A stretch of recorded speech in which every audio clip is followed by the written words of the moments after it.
ప్రభువైన యేసుక్రీస్తు యొక్క పరిశుద్ధ నామంలో మీ అందరకు అమలాపురం హౌసింగ్ బోర్డు క్రీస్తు సంఘము మరియు కాకినాడ బాపూజీ నగర్ క్రీస్తు సంఘముల తరపున సత్య సువార్త అనే మా టీవీ ప్రసారాలకు స్వాగతం తెలియజేస్తూ ఉన్నాం. ఇవాళ ధ్యానాంశం ఏంటంటే, నిన్ను అడుగు ప్రతివానికి ఇమ్ము. మత్తయి సువార్త 5వ అధ్యాయము 42వ వచనం. ప్రార్థన చేసుకుందాం. పరలోకమందున్న మా ప్రియ తండ్రి, పరిశుద్ధుడా, నీ పరిశుద్ధ నామమునకు స్తోత్రములు స్తుతులు తెలియజేస్తూ ఉన్నాను తండ్రి. ఇవాళ నిన్ను అడుగు ప్రతివానికి ఇమ్ము అనే అంశం మీద యేసు ప్రభు వారు చెప్పిన మాట మీద ప్రసంగం చేస్తూ ఉండగా నాయన, నీవే నాతో ఉండి మాట్లాడమని క్రీస్తు యేసు పరిశుద్ధ నామములో ఈ ప్రార్థన చేయుచున్నాను తండ్రి, ఆమేన్. ప్రభువైన యేసుక్రీస్తు వారు కొండ మీద చేసిన ప్రసంగంలో అనేకమైన విషయాలు ఆయన దగ్గరకు వచ్చిన వారికి తెలియజేశాడు. ఇక్కడ యేసు ప్రభు వారు ఏమని మాట్లాడుతున్నారంటే, నిన్ను అడుగు ప్రతి వానికి ఇమ్మని మాట్లాడుతున్నాడు. ఒక వ్యక్తి నిన్ను ఏదైనా అడిగాడు అంటే నీవు ఇచ్చే స్థితిలో ఉన్నావు గనక అతను నిన్ను అడుగుతున్నాడు. ఎవ్వరూ కూడా ఇవ్వలేని వాని వద్దకు వెళ్ళి, స్తోమత లేని వాని వద్దకు వెళ్ళి ఏది కూడా అడగరండి. ఎందుకంటే మనిషి యొక్క స్థితిగతులు ఇరుగు పొరుగు వారు గమనిస్తూ ఉంటారు, ఆ ప్రకారంగానే అంచనా వేసుకుంటూ ఉంటారు. కనుక ఒక వ్యక్తి నిన్ను అడిగాడు అంటే ఇచ్చే స్తోమతలో నీవు ఉన్నావు గనక, అతను తీసుకునే స్తోమతలో ఉన్నాడు గనక, ఇచ్చే స్తోమత అతనికి లేదు గనక, అతను అక్కరలో ఉన్నాడు గనక ఒక సహోదరుడిగా లేదంటే ఒక రక్త సంబంధిగా అతన్ని అడుగుతున్నాడు. ఇలా అడిగినప్పుడు నువ్వేం చెయ్యాలి? దైవ గ్రంథంలో ప్రభువైన యేసుక్రీస్తు వారు ఏమని మాట్లాడుతున్నారు? నిన్ను అడుగు ప్రతి వానికి కూడా ఇమ్మని చెప్తున్నాడు. అంటే మనల్ని ఎవరైనా సరే ఏదైనా అడిగినప్పుడు, మనము ఇచ్చే స్థితిలో ఉన్నప్పుడు ఖచ్చితంగా ఇమ్మనే చెప్తున్నాడు తప్ప లేదు అని చెప్పకూడదని చెప్పి దేవుడు మనకు తెలియజేస్తున్నాడు. ఇస్తే ఏం జరుగుతుంది? ఇవ్వకపోతే ఏం జరుగుతుంది? అతనికి తెలుసా మన దగ్గర ఉన్నట్టు అతనికి ఏమైనా తెలుసా అని నువ్వు అనుకున్నట్లయితే, హృదయాంతరంగా ఎరిగిన దేవుడు పైన ఉన్నాడని, అడిగిన వాడిని చూస్తున్నాడు. నువ్వు ఎటువంటి సమాధానం నీ యొద్ద నుంచి వస్తుందో దేవుడు నిన్ను కూడా చూస్తున్నాడు. ఇద్దరినీ దేవుడు చూస్తున్నాడు. ఆయనకు కన్నులకు మరుగైనది ఏది కూడా ఈ సృష్టిలో లేదండి. ఈవేళ ఎన్ని కోట్ల ప్రజలైతే భూమి మీద నివసిస్తూ ఉన్నారో, సజీవంగా ఉన్నారో, వారందరినీ కూడా చూస్తున్నటువంటి వాడు ఎవరంటే మన దేవుడు. కనుక ఆయనకు కన్నులకు మరుగైనది ఏది కూడా లేదండి. ఇది మనం తెలుసుకోవాలి ఫస్ట్. అందుకే ఇక్కడ మాట్లాడుతున్నాడు, ఏమని మాట్లాడుతుందంటే, నిన్ను అప్పు అడుగగోరి వాని నుండి నీ ముఖము తిప్పుకోవద్దని కూడా చెప్తున్నాడు. అది సహాయమా లేదంటే అప్ప? ఒకవేళ సహాయం అడిగితే సహాయం చేయి, అప్పు అడిగితే నువ్వు ముఖం తిప్పుకోవద్దని చెప్పి ఖచ్చితంగా దేవుడు తెలియజేస్తున్నాడు. ఈవేళ మిమ్మల్ని ఎంతమంది అడిగి ఉంటారు? ఎంతమందికి మీరు ముఖం తిప్పుంటారు? ఎంతమందికి మీరు ఉండి లేదని ఉంటారు? మీరు ఒకసారి ఆలోచన చేసుకోండి. అంటే దేవుణ్ణి మనం మోసం చేస్తున్నట్టు, మనల్ని మనం మోసం చేసుకుంటూనే దేవుణ్ణి కూడా మనం మోసం చేస్తున్నాం. మనం అవతలి వ్యక్తికి తెలియదని అనుకుంటున్నాం. మనం చాలామంది దగ్గరికి వెళ్తే, అయ్యో నిన్న రావాల్సిందని మాట్లాడుతుంటాడు, అయ్యో ఇప్పుడు ఇచ్చేసానని మాట్లాడుతుంటాడు. లేక కాదండి, తప్పించుకోవడానికి మాట్లాడుతుంటారు. నిజంగా లేకపోతే నువ్వు అసలు ఏమీ కాదు నీకు అసలు. కానీ ఉండి లేదు అన్నావంటే అది తీవ్రమైన చర్యగా దేవుడు భావిస్తున్నాడు సంగతిని మనం మర్చిపోకూడదు. అందుకే ద్వితీయోపదేశ కాండము 15వ అధ్యాయము 7 నుంచి 14 వచనాలు కనుక మనం చూసినట్లయితే, ఇక్కడ దేవుడు ఈ విధంగా తెలియజేస్తున్నాడు. ఏమని తెలియజేస్తున్నాడంటే, నీ సహోదరులలో ఒకడు భేదవాడుగా ఉండిన ఎడల భేదవాడైన నీ సహోదరుని కరుణింపకుండా నీ హృదయమును కఠినపరుచుకొనకూడదని మాట్లాడుతున్నాడు. నీకు తెలిసిన వారు కావచ్చు, నీ రక్త సంబంధి కావచ్చు, లేదంటే సంఘంలో ఎవరైనా కావచ్చు, లేదంటే ఇరుగు పొరుగు వారు కావచ్చు, అంటే నీకు తెలిసిన వారు ఎవరైనా కావచ్చు అండి. వాళ్ళ గనక నీకంటే వాళ్ళు బాగా పేదరికంలో ఉన్నప్పుడు, నీవు కొంచెం బాగున్నప్పుడు నీ సహోదరుని కరుణింపకుండా నీ హృదయాన్ని గనక కఠినపరుచుకొనకూడదని చెప్పి దేవుడు తెలియజేస్తున్నాడు. నా దగ్గర 100 గనక అతను వచ్చాడు అని చెప్పి నువ్వు ఇచ్చే అంతే. ఇస్తే మళ్ళా తిరిగిస్తాడా, మళ్ళీ ఇవ్వడేమో, ఇవన్నీ నీకు అనవసరం. ఎందుకంటే దేవుడు చూస్తున్నాడు. ఒకవేళ ఆ వ్యక్తి గనక ఇవ్వలేని స్థితిలో గనక ఉన్నట్లయితే దేవుడు దాన్ని మళ్ళీ నీకు తిరిగి ఇచ్చేస్తున్న సంగతి గుర్తుపెట్టు. దేవుడు నీకు మళ్ళీ తిరిగి ఇచ్చేస్తాడు. దేవుడు అప్పు తీర్చే దేవుడు అతను కాదు. ఒకవేళ అవసరమైతే ఇది మనం జ్ఞాపకం చేసుకోవాలి. మన ఈలోక సంబంధంగా ఆలోచన చేస్తూ ఉంటాం మనం. అందుకే నీ చెయ్యి ముడుచుకొనక అడిగినప్పుడు, ఎవరైనా సరే నిన్ను అడిగినప్పుడు నీ చెయ్యి ముడుచుకొనక వాని కొరకు అవశ్యముగా చెయ్యి చాచి, చూసారా, వెంటనే సరే ఉండు వస్తానని చెప్పి చెయ్యి చాచి వాని అక్కర చొప్పున ఆ అక్కరకు చాలినంత అవశ్యముగా వానికి అప్పియ్యవాలని చెప్తున్నాడు అనమాట. అంటే ఎంతైతే అతను అడిగాడో, ఎంతైతే నువ్వు ఇవ్వగలవో, ఎంతైతే నీకు స్తోమతుందో అది అవశ్యంగా నువ్వు ఇవ్వాలని చెప్తున్నాడు తప్ప లేదు అని చెప్పకూడదు. ఈ దగ్గర ఉండి లేదు అని చెప్పి నువ్వు అనకూడదండి. ఎందుకు అనకూడదు అంటే, ఒకవేళ నువ్వు అంటే గనక భేదవాడైన నీ సహోదరుని ఎడల కనికరము చూపక నీ వానికి ఏమియూ ఇయ్యకపోయిన ఎడల వాడొకవేళ నిన్ను గూర్చి యెహోవాకు మొరపెడతాడండి. వాడేం చేస్తాడు? వచ్చినవాడు, తండ్రి అతను ఉన్నతమైన స్థితిలో ఉన్నాడని, తప్పకుండా నాకు సహాయం చేస్తారని తండ్రి నేను వెళ్ళాను ప్రభువా, కానీ అతను లేదన్నాడని చెప్పి దేవుని గనక ఆ వ్యక్తి ప్రార్థన చేస్తాడనుకో, అది నీకు పాపమగులని మాట్లాడుతున్నాడు. అంటే చూడండి, నువ్వు అనుకుంటావు నేనేం తప్పు చేయలేదని చెప్పి అనుకుంటావు మనం, కానీ అది నీకు పాపమగునని నీవు నిశ్చయముగా వానికి ఇయ్యవలను. వానికి ఇచ్చినందుకు మనసులో, ఒకవేళ ఇచ్చేసావనుకో, మనసులో విచారించి ఎందుకు ఇచ్చాను అనవసరంగా అని మనసులో విచారింపకూడదు.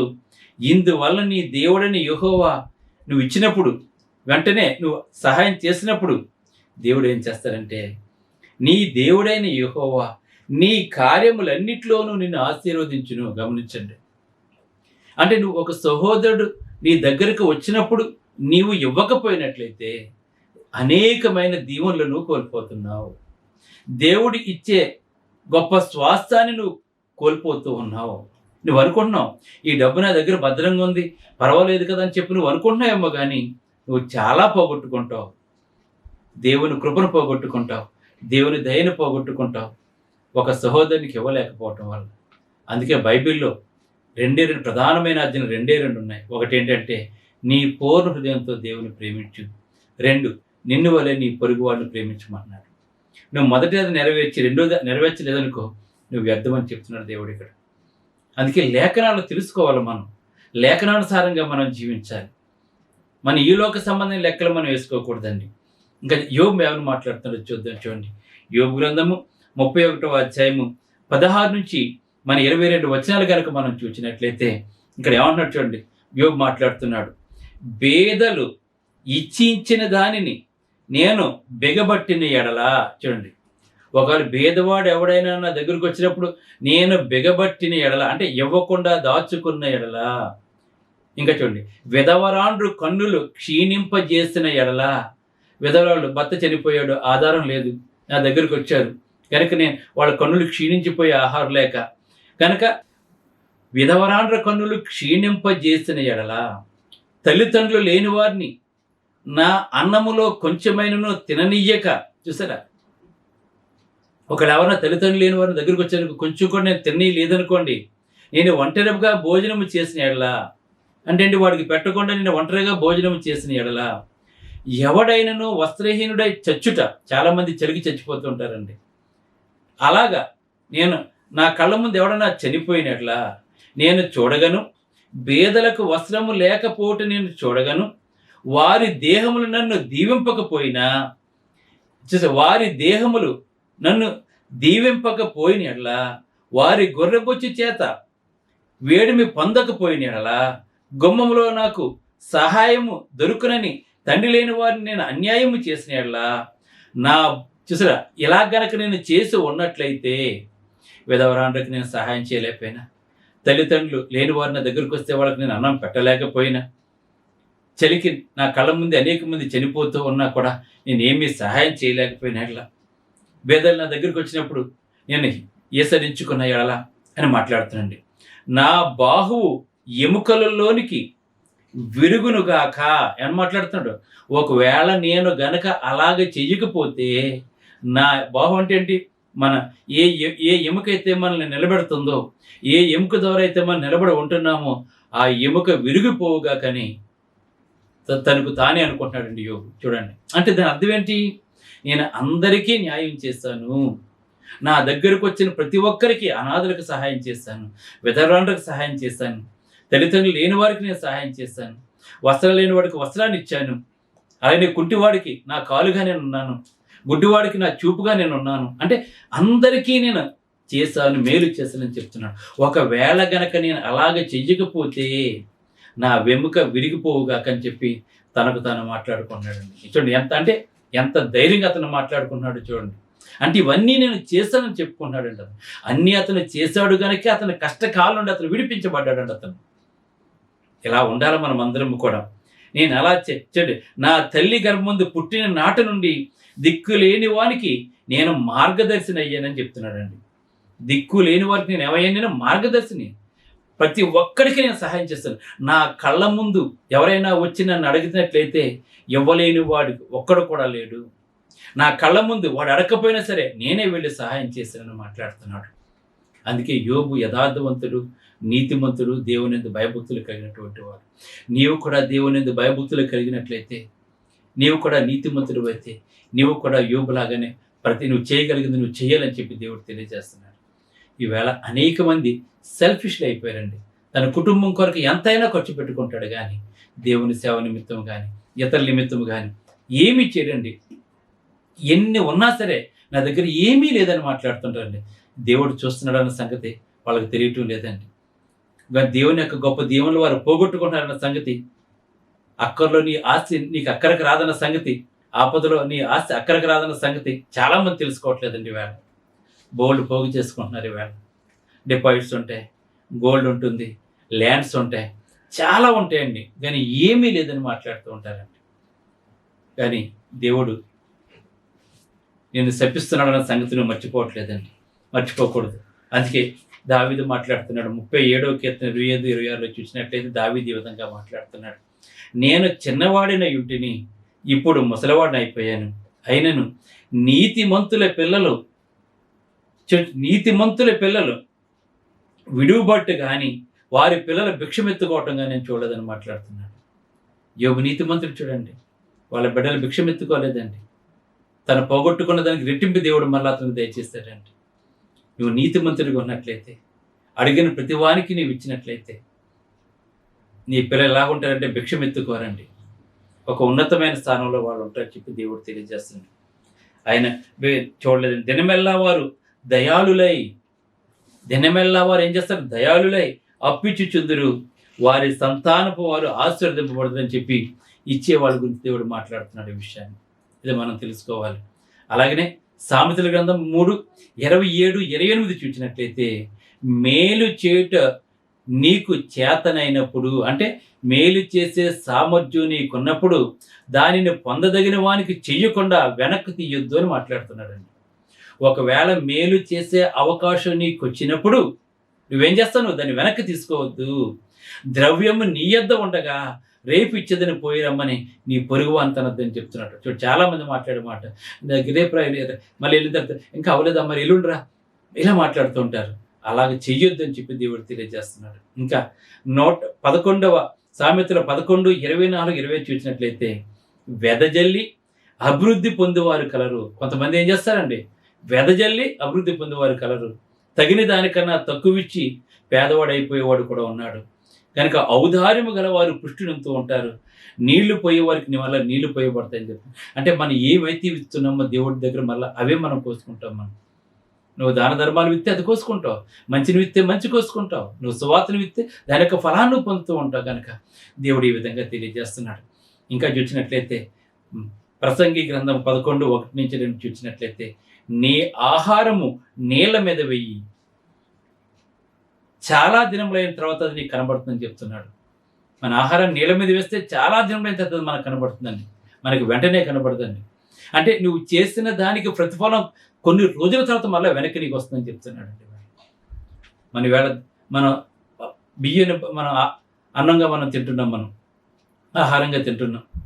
అవి కేవలం కొద్ది ధాన్యపు గింజలు మాత్రమే మడి కడతారండి, నీటి కొద్దే వేస్తారండి, కొద్దిగా మాత్రమే వేస్తారండి అవి. కానీ తర్వాత కొద్ది రోజులు అయిపోయిన తర్వాత వాటిని కట్టలు కట్టి దూరంగా నాటుతారు. మనం వేసింది కొద్దిగానే, కానీ ఆ పంట కాలంలో విస్తారంగా కోసుకుంటాడు. మనం కూడా అంతే అండి. అందుకే నీ ఆహారము నీళ్ల మీద వెయ్యము, చాలా దినములైన తర్వాత అది నీకు కనబడును. 7 8 భాగం పంచిపెట్టుము. చెప్తున్నాడు దేవుడు. అంటే ఒక సంఖ్య కోసం చెప్తున్నాడు ఇక్కడ, అంతే. అంటే నువ్వు చెయ్యగలిగినంత నువ్వు చెయ్యమని చెప్తున్నాడు అండి. నువ్వు ఎంతైతే చేయగలవో అంత. భూమి మీద ఏ కీడు జరిగినా నువ్వు ఎరగవని చెప్తున్నాడు.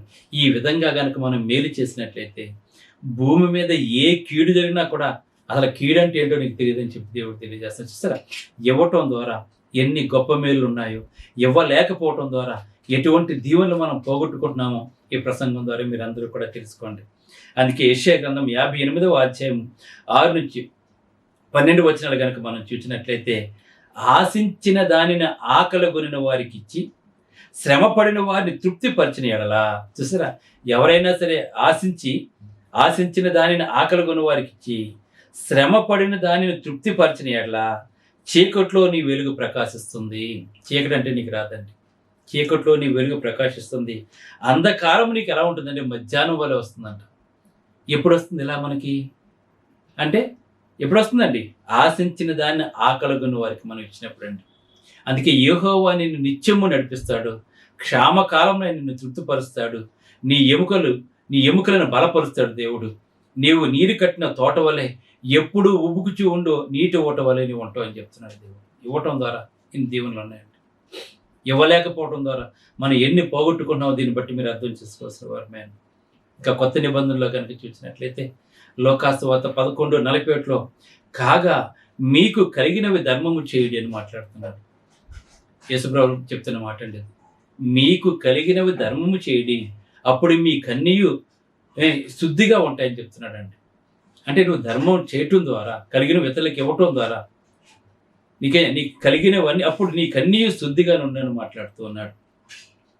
ఇంకా చూసినట్లయితే కొరింథీయులకు రాసిన 2వ పత్రిక 9:6-15 చూసినట్లయితే, కొంచెముగా విత్తువాడు కొంచెముగా పంటకు వేయను, విస్తారముగా విత్తువాడు విస్తారంగా పంటకు వస్తాడు. నువ్వు ఎంత విస్తే అంతే పంటకు వస్తుంటారు. గుర్తుపెట్టుకోండి మీరు. నువ్వు ఎక్కువ చేయడం ద్వారా దేవుని దగ్గర నుంచి ఎక్కువ ఫలితాన్ని మనం పొందుతాం, మనం తక్కువ చేయడం ద్వారా తక్కువ ఫలితాం. అంతేకాకుండా సనుగోనుకై బలవంతముగా కాకై హృదయంలో నిశ్చయించుకున్న ప్రకారంగా నువ్వు ఇవ్వాలని దేవుడు తెలియజేస్తున్నాడండి. దేవుడు సంతోషంగా ఇవ్వాలి. మన దేవునికి ఇచ్చిన దేవుని సేవ ఖర్చు పెట్టిన ఇవాళ దేవుని సేవ కూడా చాలామంది ఖర్చు పెట్టట్లేదండి. దేవునికి ఇచ్చే వాళ్ళకి తక్కువ అయిపోతుందనే ఫీలింగ్ చాలా ఉందండి. వ్యర్థమైన వాటికి వేలు లక్షలు ఖర్చు పెడుతూ ఉంటారు, కానీ దేవునికి మాత్రం చాలామంది దేవుని సేవకు సహకరించడం లేదండి. కానీ వాళ్ళు ఏం పోగొట్టుకుంటున్నారో వాళ్ళకి తెలియదండి. వాళ్ళకి ఇవన్నీ తీసుకెళ్ళి ఇంకో చోట అంతకు 10 రెట్లు వేరే చోట పోసేస్తారండి. అయినా వాళ్ళకి ఆత్మతృప్తి ఉండదండి. అందుకే సనుగు కొనకయు బలవంతముగా కాకయు హృదయంలో నిశ్చయించుకున్న ప్రకారంగా మనం ఇవ్వాలి. కొంచెముగా ఇచ్చేవాడు కొంచెమే పట్టుకు వస్తాడు, ఎక్కువగా ఇచ్చినవాడు ఎక్కువగా పంటకు వస్తాడని చెప్పి ఇక్కడ దైవలేఖనాలు మనకు తెలియజేస్తున్నాయి. ఇంకా చూసినట్లయితే హెబ్రీలకు రాసిన పత్రిక 6:10 ఇక్కడ మాట్లాడుతున్నాడు. మీరు చేసిన కార్యమును మీరు పరిశుద్ధులకు ఉపకారం చేసి ఇంకనూ ఉపచారము చేయుట చేత తన నామమును బట్టి చూపిన ప్రేమ, చూడండి ఇక్కడ దేవుడు తెలియజేస్తాను, తన నామమును బట్టి చూపిన ప్రేమ మనుషులకు దేవుడు అన్యస్తుడు కాదండి. అంటే మీరు ఎవరికైతే మీరు మేలు చేస్తున్నారో అవన్నీ దేవుడు చూస్తున్నాడు కనుక మళ్ళా తిరిగి మీకు మేలు చేయకుండా ఉండటానికి దేవుడు అన్యాయస్తుడు కాదని మాట్లాడుతున్నాడు. అంటే మనం మనిషికి చేస్తుంటే దాని ఫలం ఎవరు ఇస్తారంటే దేవుడు ఇస్తున్నాడండి. దేవుడు అన్యాయస్తుడు కాదండి. మనం అనుకుంటున్నాం మనిషికి చేస్తున్నాం చెప్పి మనం అనుకుంటున్నాం కానీ మనం చేసేది ఎవరికండి? ఈయన సహోదరులు మీరు ఒకరికి చేశారు గనక అని మాట్లాడుతున్నాడు. నేను ఆకలి గుంటిని మీరు నాకు అన్నం పెట్టింది, దాహం గుంటిని మీరు నాకు దాహానికి ఇచ్చారని చెప్పి యేసుప్రభు మాట్లాడుతూ ఉంటారు. ఇది మనం తెలుసుకోవాలండి. అందుకే యాకోబు రాసిన పత్రిక నిష్కలంకమైన భక్తి ఏదనగా విధవరాండ్రను తల్లిదండ్రులు లేని వారిని ఆదరించడం జీప్ చేస్తాడు. ఇంకా ప్రభు అయిన యేసుక్రీస్తు ఏమైనా మాట్లాడుతున్నారంటే యోహాను రాసిన మొదటి పత్రిక 3:16-17 చూసినట్లయితే ఆయన మన నిమిత్తము తన ప్రాణమును పెట్టేశాడు యేసుప్రభు. ఆయన సర్వస్వం మన కొరకు ధారపోస్తాడండి. దానివల్ల ప్రేమ ఎట్టిదో తెలుసుకుంటున్నాం. అంటే దీనిని బట్టి దేవుడు మనల్ని ఎంత ప్రేమించాడో మనం తెలుసుకుంటున్నాం. మనము కూడా సహోదరుల నిమిత్తం ప్రాణం పెట్టుటకు బద్దులమై ఉన్నాము. ఈ లోకపు జీవనోపాధి గలవారమై తన సహోదరునికి ఎవరికైనా కనుక లేము కనుక నువ్వు చూచావనుకో, అతని ఎడల ఎంత మాత్రమునో కనికరం చూపకపోతే దేవుని ప్రేమ నీలో ఎలా నిలుస్తుందని చెప్తున్నాడండి. నువ్వు దేవుని నమ్ముకున్నావు, ప్రభువులో ఉన్నా అని చెప్పంటున్నావు, సహోదరులు లేము కలిగినట్లయితే వాళ్ళు పట్టించుకోకపోతే దేవుడు నీ కొరకు ప్రాణమే పెట్టేశాడు కదా, ఇక నీకు ప్రేమ ఎక్కడది నీకు అని చెప్పి ఇక్కడ మాట్లాడుతున్నాడండి. కనికరం చూపని వాని యందు దేవుని ప్రేమ ఎలా నిలుచును? క్రియలతోనూ సత్యముతోనూ ప్రేమించమని మాట్లాడుతున్నాడండి. క్రియలతోనూ సత్యముతోనూ మనం ప్రేమించాలి. మనం క్రియలు లేని విశ్వాసం మృతం అండి. అందుకే Hebrewలు 13:16 మాట్లాడుతున్నాం. ఉపకార ధర్మము చేయటం మర్చిపోకండి, అట్టి యాగము ఏంటి? ఆ త్యాగం ఎటువంటిదండి? దేవుడికి చేస్తున్నామని చెప్పాను. దేవుడు అండి అటు యాగాలు మనం చేసినప్పుడు. అబ్రహాం తెలియకే దేవదూతలకు ఆతిథ్యం మీరు చర్చిస్తారు, గమనించండి. కనుక నేను అడుగు ప్రతి వారికి ఇవ్వండి దేవుడు తెలియజేస్తున్నాడు. ఇచ్చినట్లయితే దేవుడు మిమ్మల్ని నీరు కట్టిన తోట వలె చేస్తాడు. ఎప్పుడు ఉబ్బుకుచు ఉండు నీటి ఓట వలె మిమ్మల్ని చేస్తూ ఉంటాడు. మీ ఎముకలు బలంగా ఉంటాయండి. మీ పిల్లలు ఎప్పుడు కూడా ఎలా ఉంటారంటే గొప్ప స్థితిలో ఉంటారని చెప్పి దేవుడు తెలియజేస్తున్నాడు. కనుక మీ ఆహారం కొంచెం నీరు మీద అయింది, కొన్ని రోజుల తర్వాత మీకు కనపడుతుందని చెప్తున్నాడు. కనుక మనం వెనక్కి తిరిగి చూస్తే నేను ఇన్ని పెరుగులు చేసిన చెప్పుకోవటానికి నీకంటూ ఒక చరిత్ర ఉండాలి. అది లేకపోయినట్లయితే నువ్వు బ్రతికినా చచ్చిన వాడితో సమానం. అటువంటి వాడికి ఉండకుండా ప్రభు అయిన యేసుక్రీస్తు వారు మన కొరకు ప్రాణమే పెట్టేశాడు. కనుక ఆయన ప్రేమ ముందు మనం చేసేదంతా కనుక అడిగిన ప్రతి వారికి మనం ఇద్దాం. దేవుని సేవకు సహకారులుగా ఉండండి. గొప్ప దీవులు మీరు పొందండి. ప్రార్థన చేసుకుందాం. పరలోకమందున్న మా ప్రియ తండ్రి, పరిశుద్ధుడా నీ పరిశుద్ధ నామమునకు స్తోత్రాలు తండ్రి. అడుగు ప్రతి వానికి ఇవ్వాలి ప్రభు. లేదు రేపు రా అని చెప్పి అనకూడదు ప్రభు. ఎందుకంటే నువ్వు ఆకాశం నుండి చూస్తున్నావు తండ్రి. ఒకవేళ అడిగిన వాడు దేవునికి మొరపెడితే ఇవ్వలేని వాడు శాపగ్రస్తుడైపోతాడు కనుక నాయన అటువంటి వారుగా మా ప్రియులు చేయకుండా తనకున్న దాన్ని దేవునితో ఇతరులతో పంచుకునే వారిగా చేయమని వేడుకుంటున్నాను తండ్రి. అలాగే నీ దాసుడు చేస్తున్న సేవను దీవించండి. అమలాపురం కాకినాడ స్థలాలకు అద్భుతమైన రీతిలో మందిరాలు నిర్మించుకోవాలి తండ్రి. ఏ ప్రసంగమైన అనేక మంది తండ్రి ఆ దేవుని పనికి ప్రోత్సాహకరంగా ఉండేలా చేయమని అడుగుతున్నాను తండ్రి. ఇంకా అనేక మంది ప్రీచర్స్తున్నారు తండ్రి. వారి పేదరికంలో ఉన్నారు తండ్రి. వారికి సహాయం చేస్తే గొప్ప సేవ చేస్తారు ప్రభు. వారందరూ కూడా నేను అది కూడా ప్రార్థన చేస్తున్నాను తండ్రి. నేను నా కుటుంబం ఎల్లప్పుడూ ఆరోగ్యంగా నీ సేవ చేసేలా చేయమని నీ సేవకు సహకరిస్తున్న మా సహోదరి సోదరులందరినీ బాగా బలపరచు. మా సేవ యొక్క సరిహద్దులు విశాలపరచము. అనేకమైన సత్యమైన సంగతులు మా ప్రియులకు వివరించి బలవంతులుగా క్రీస్తులో చేసే కృపను దయచేస్తున్నందుకే నీకు స్తోత్రాలు తెలియజేస్తాను. నీ చేతమైతే మరొక ప్రసంగంతో మా ప్రియుని కలుసుకునే కృపను దయచేయమని క్రీస్తు యేసు నామములో ప్రార్థన చేయుచున్నాను తండ్రి. ఆమేన్. మీ అందరికీ వందనములు. God bless you. Brother George Raju Vara, church of Christ, housing board, Amalapuram, near KIMS medical college, Konaseema district 523201. Mobile number 9848730355, 929331747. Email ID georgerajuvara@gmail.com. Website www.helpingforpoor.com.